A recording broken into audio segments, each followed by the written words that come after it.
Durante dias, a polícia acreditou que aquela casa tinha sido palco de um assalto violento. Uma mãe morta, uma cena de caos e uma filha em choque, contando tudo em detalhes. Mas algo não batia. Nenhuma porta arrombada. Nenhum vizinho ouviu nada. E quanto mais a filha falava, mais a verdade parecia se afastar. Porque aquela história não começou com um invasor. Começou dentro de casa e terminou da forma mais cruel possível, com alguém que escolheu assistir e não impedir.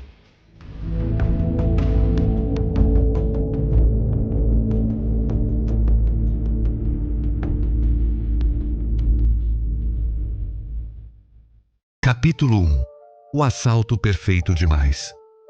Belém, Pará, 28 de julho de 2012. No bairro do Marambá, a rotina é interrompida por um chamado urgente. A polícia segue para o endereço indicado.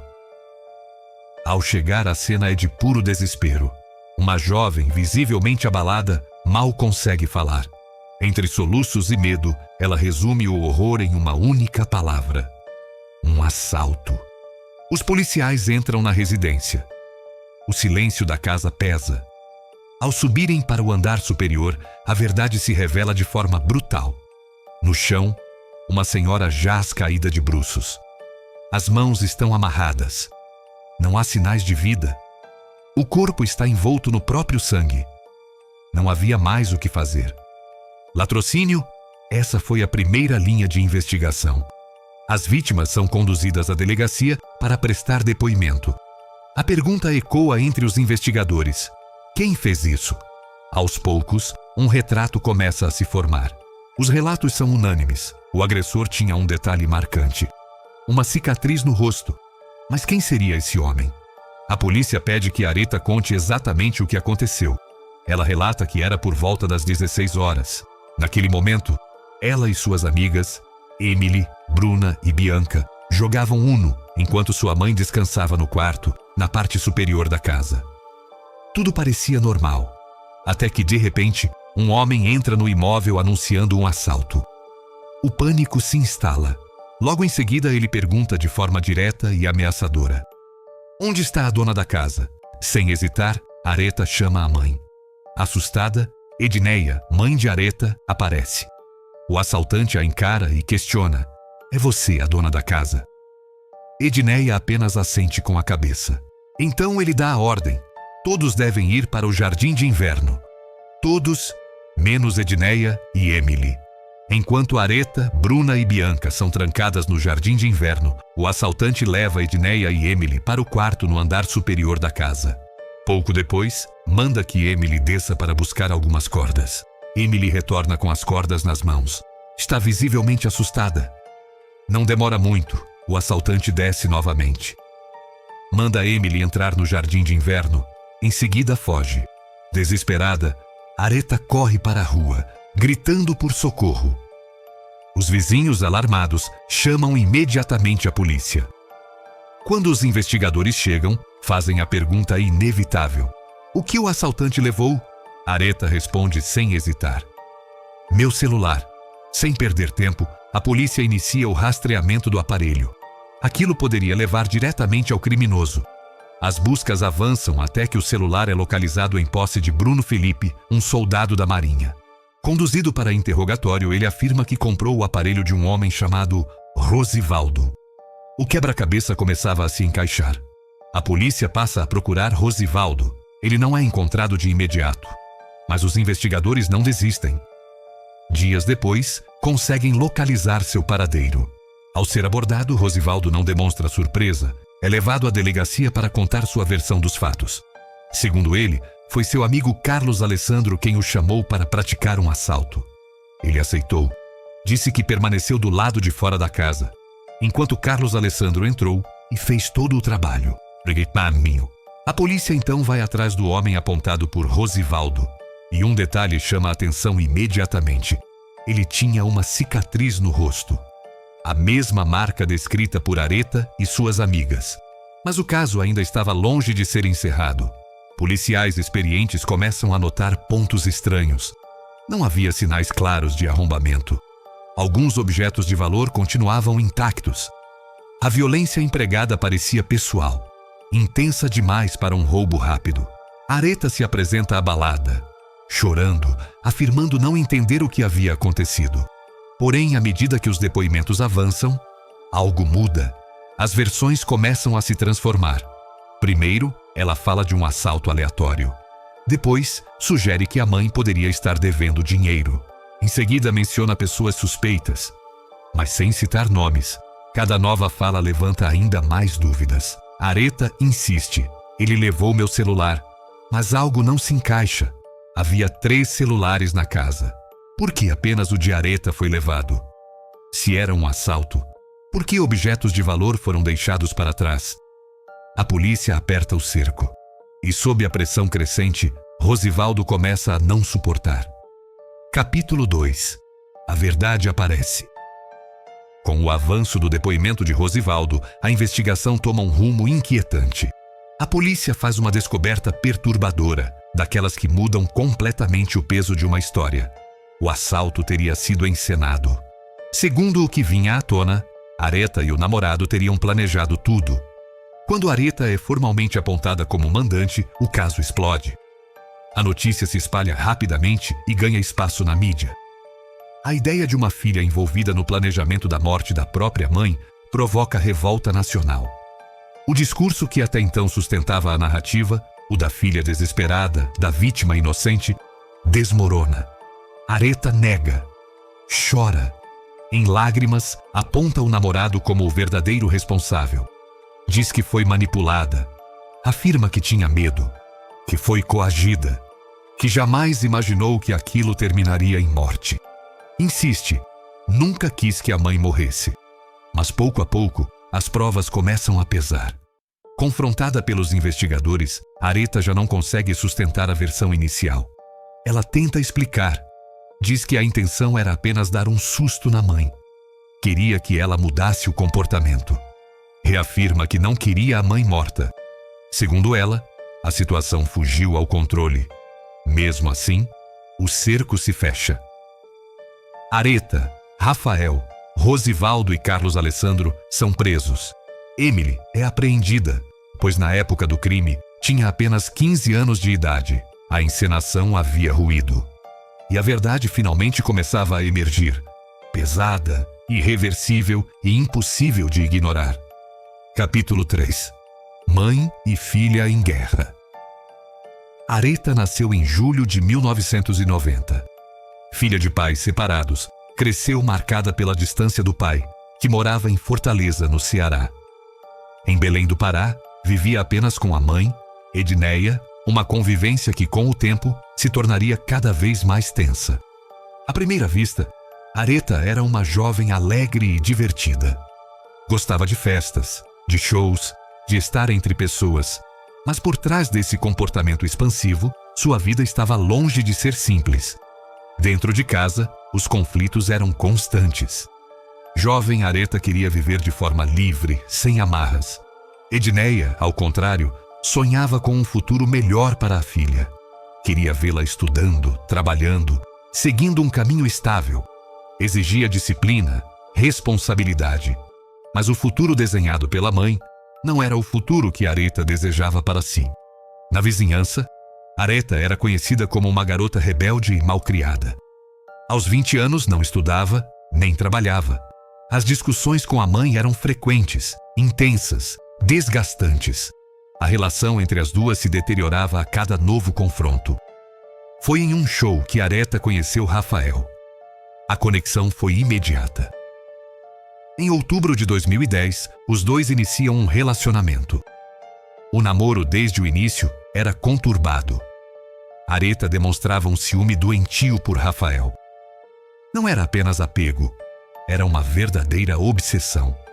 Para agradar o namorado, Areta passa a frequentar um terreiro de Umbanda, religião da qual Rafael fazia parte. Edneia não concordava com o caminho que a filha estava seguindo.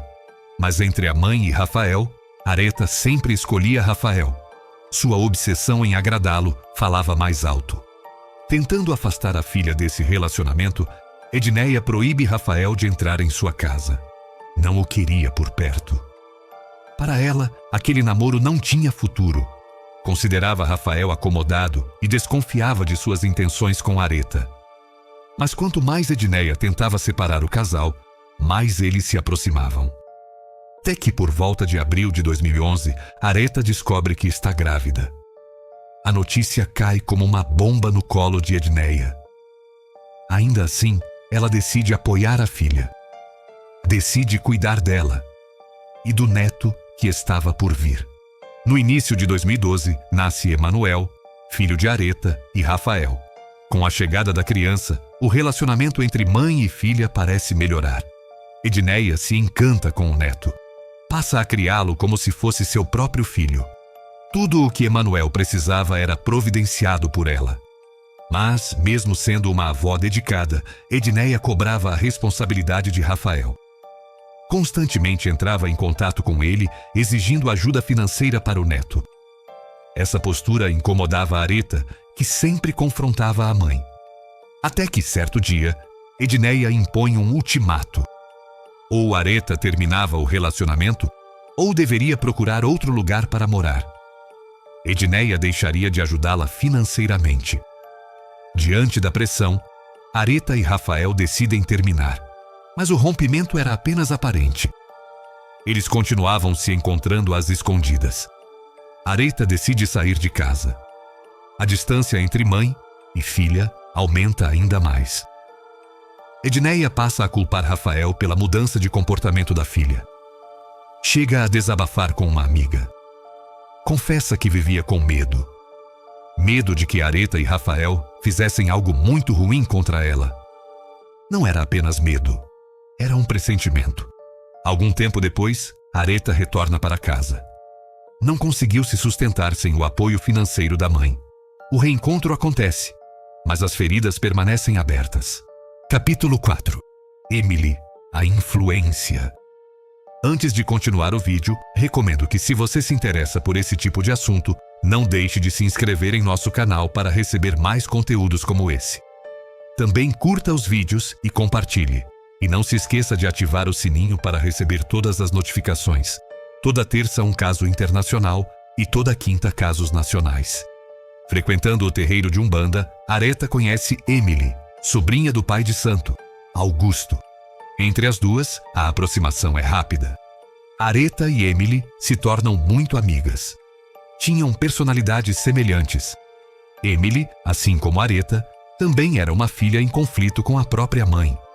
Rebelde, desobediente, exercia uma forte influência sobre Areta. Para estreitar ainda mais os laços, Emily convida Areta e Rafael para serem seus padrinhos. Eles aceitam. O gesto fortalece a amizade entre as duas, tornando a ligação ainda mais intensa. No entanto, dentro da própria casa, Emily vivia em constante atrito com a mãe. Tentando ajudar a amiga, Areta faz um convite. Emily poderia passar o recesso escolar em sua casa. Emily aceita. Edneia, a princípio, não se opõe. Os dias passam.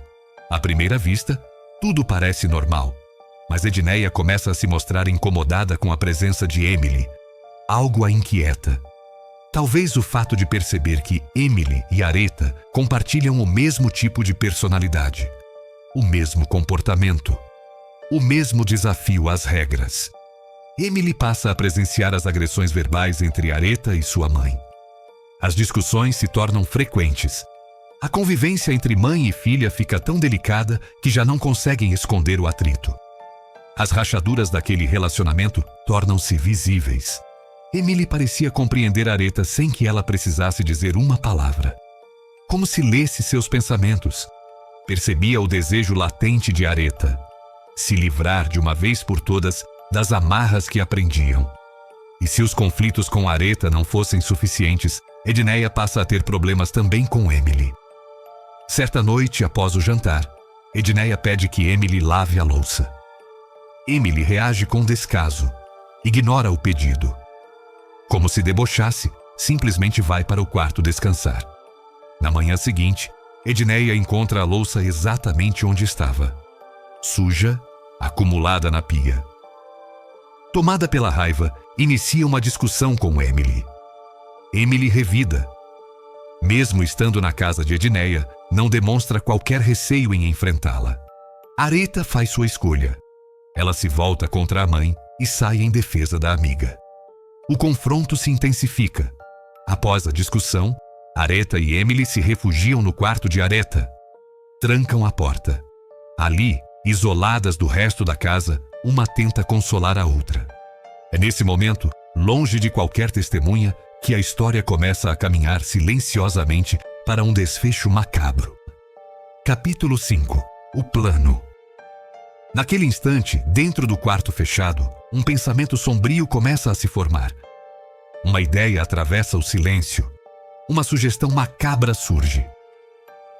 Emily olha para Areta e propõe o impensável: livrar-se da própria mãe. Segundo ela, todos os problemas de Areta acabariam ali. Areta escuta e pouco a pouco começa a acreditar. Talvez movida não apenas pelo desejo de viver livre, mas também pela possibilidade de se apossar de todos os bens da mãe, Areta passa a enxergar naquela ideia uma solução. Uma saída definitiva. No dia seguinte, Emily volta com uma certeza fria. Já tem a pessoa certa para o serviço. Areta tem pressa. Não quer esperar. Pede que tudo seja resolvido o quanto antes. Uma reunião é marcada. Emily acerta cada detalhe. O encontro acontece. É ali que Areta conhece Rosivaldo. Ela não rodeia. Pergunta diretamente se ele está disposto a ir até o fim. Rosivaldo aceita sem pestanejar. Não demonstra hesitação. Areta então passa a alinhar todos os detalhes com ele. Dia, hora, cada movimento. Tudo precisava parecer um assalto. Um crime comum. Nada poderia levantar suspeitas. Tudo teria de ser ensaiado. Areta deixa claro que não tinha dinheiro para pagar pelo serviço, mas oferece o que tinha. Rosivaldo poderia levar seu celular, as joias de Edneia e todo o dinheiro que encontrasse na casa. O acordo está feito. Tudo está combinado. Agora, era só aguardar. Capítulo 6. O dia em que tudo terminou. Sábado, 28 de julho de 2012. Edneia acorda pela manhã para aproveitar um dia de folga como outro qualquer. Nada indicava que aquelas horas seriam as últimas de sua vida. Tranquila, decide preparar um almoço especial. Não queria comer sozinha. Convida a filha e o adolescente de uma vizinha para se juntar a ela à mesa. Dentro da casa estavam Edneia, Areta, Emily, Bruna e Bianca, além do pequeno Emanuel. O ambiente era comum, familiar, tudo parecia absolutamente normal. Depois do almoço, as 4 meninas se sentam à mesa para jogar Uno. Risos, cartas, conversa solta. Mas por trás daquela cena cotidiana havia expectativa. Areta e Emily aguardavam. A hora havia chegado. O portão estava aberto. De repente, Rosivaldo avança pela porta. Sem hesitar, anuncia o assalto. O susto é imediato. Bruna e Bianca entram em pânico. Já Emily e Areta começam a atuar. Rosivaldo pergunta de forma direta: onde está a dona da casa? Areta, parecendo ter pressa, chama imediatamente pela mãe. Edneia desce para ver o que estava acontecendo. Então a ordem é dada.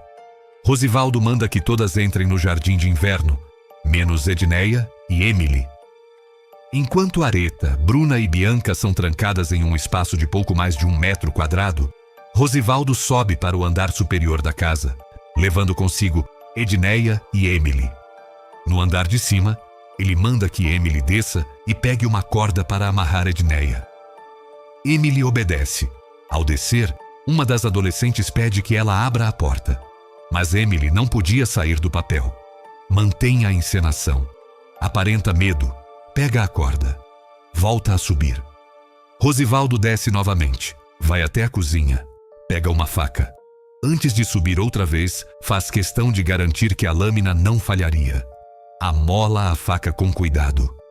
Areta observa tudo. Quietamente. Indiferente. Sem emoção. Acompanha cada movimento como se estivesse assistindo ao seu filme de terror preferido. Rosivaldo sobe. Com Edneia amarrada implorando pela vida, ele desfere os primeiros golpes. Do andar de baixo, Areta ouve os gritos da mãe. Permanece imóvel. Então Rosivaldo pede que Emily continue o serviço enquanto ele desce para pegar os pertences que Areta já havia separado para ele. Emily atende. Querendo silenciar para sempre aquela jovem senhora, desfere outros golpes. Foram 9 golpes. Edneia não teve chance. Rosivaldo e Emily descem. Mas o teatro ainda não havia terminado. Rosivaldo tranca Emily no jardim de inverno e avisa que elas só poderiam sair dali quando ele já estivesse longe. Elas obedecem. Minutos se passam. Então Areta sai para a rua pedindo ajuda. A encenação precisava continuar. Capítulo 7. A Justiça. O caso chega ao júri popular. O tribunal fica lotado. O ar é pesado. Silêncios longos. Olhares tensos. Todos sabem que não se trata de um crime comum. A acusação toma a palavra e constrói o cenário. Aponta contradições nos depoimentos, revela ligações entre os envolvidos, expõe movimentações suspeitas antes do crime. Peça por peça, o quebra-cabeça é apresentado diante dos jurados. A defesa, por sua vez, insiste em uma narrativa diferente. Afirma que Areta não queria a morte da mãe, que tudo teria saído do controle. Sustenta que ela era emocionalmente dependente do namorado. Diz que a ideia não foi dela, que Rafael e Emily seriam os verdadeiros mentores por trás do crime. Então Rosivaldo fala. Ele confirma que Areta, Rafael e Emily planejaram tudo. Diz que ele foi apenas um partícipe, chamado por Carlos Alessandro. O clima no plenário se torna ainda mais tenso. O júri se prepara para decidir, mas o processo sofre um abalo inesperado. Anos depois, a defesa interpõe um recurso. O tribunal reconhece uma falha processual grave, a ausência de um laudo pericial essencial. O resultado é devastador. O julgamento é anulado. Tudo volta à estaca zero. Para a família da vítima, é como perder Edneia pela segunda vez. 6 anos após o crime, Areta volta a sentar no banco dos réus. Agora o processo está completo. As provas estão consolidadas. As versões são confrontadas, uma a uma. Rosivaldo é interrogado novamente. E, desta vez, muda completamente sua versão. Afirma que foi ele quem entrou na casa e atacou Edneia. Diz que Carlos Alessandro ficou do lado de fora, aguardando. Relata que cometeu o crime com a ajuda de Emily, mas reforça. Tudo foi arquitetado por Areta e Rafael. Em seguida, é a vez de Areta. Ela também muda sua versão. Afirma que Rafael não teve qualquer participação no crime.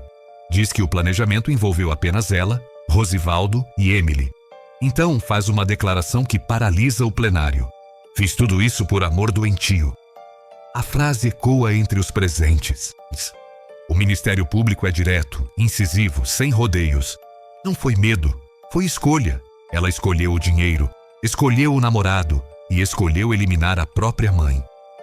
Após horas de julgamento, o silêncio toma conta do tribunal. O júri retorna. O veredito é anunciado. Areta Caroline é condenada a 32 anos de prisão por homicídio qualificado. Rosivaldo também é condenado a uma pena superior a 28 anos. A sentença reconhece planejamento, simulação de assalto, motivação torpe, frieza emocional. Após a condenação, ainda há tentativas de recurso. Nenhuma prospera. A decisão transita em julgado. Não cabem mais recursos. O Estado encerra o processo. Mas o crime permanece. Permanece como um dos mais chocantes da história do Pará. Carlos Alessandro e Rafael são absolvidos por falta de provas que comprovassem a participação de ambos no crime.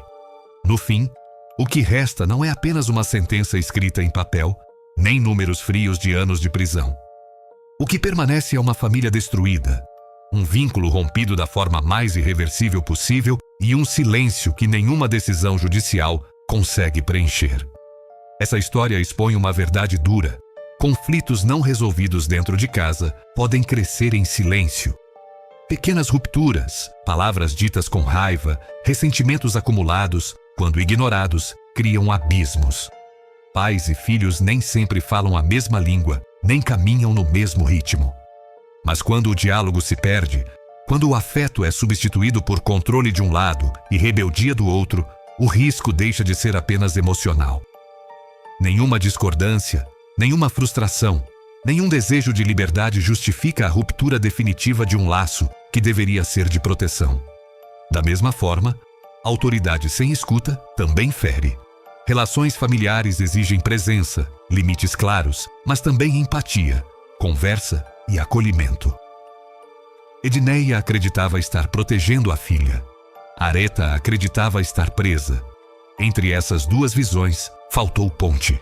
Faltou alguém ouvir antes que fosse tarde demais. Que essa história sirva de alerta. Que pais percebam que orientar não é sufocar. Que filhos entendam que limites não são inimigos da liberdade. E que ambos lembrem que conflitos devem ser enfrentados com diálogo, nunca com ódio ou silêncio. Porque quando o amor se transforma em ressentimento, as consequências podem ser definitivas, e algumas escolhas não permitem recomeços. Obrigada por ficar até aqui. Inscreva-se no canal. Te espero no próximo vídeo.